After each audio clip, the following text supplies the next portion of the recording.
मलकपेट के मजलिसी रुकन असम्बली अहमद बलाला ने बल्दी डिवीजन आजमपुरे में जारी तरक्याती कामों का मायना किया। उन्होंने कलवर्ट ब्रिज के तामीर के काम को जल्द से जल्द मुकम्मल करने की हिदायत दी। उनके हमरा नुमाइंदा कारपोरेटर शेख मोहम्मद अबरार और दूसरे मजलिसी कारकुनों के अलावा मौके में वाटर वर्क्स के general manager, chief general manager और डिप्टी जनरल मैनेजर वगैरह भी थे।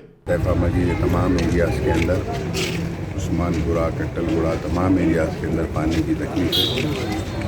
मैं मेरी जानिब से, मंजिल की जानिब से हम पूरी कोशिश कर रहे हैं कि जल्द से जल्द तकलीफ। उसी ज़िम्मन में आज पूरे प्रोजेक्ट और वाटर वर्क्स वालों के साथ जॉइंट मीटिंग हुई है। इंशाल्लाह वो ब्रिज पड़ने के लिए और 6-8 महीने लगेंगे पूरा मुकम्मल होने काम। लेकिन जब तक एक वाटर का पाइप जो है तो कनेक्शन कर यहाँ पर मिलाकर एक 8 से 10 दिन के अंदर यहाँ पर पानी की बहाली करने की कोशिश की जा रही है।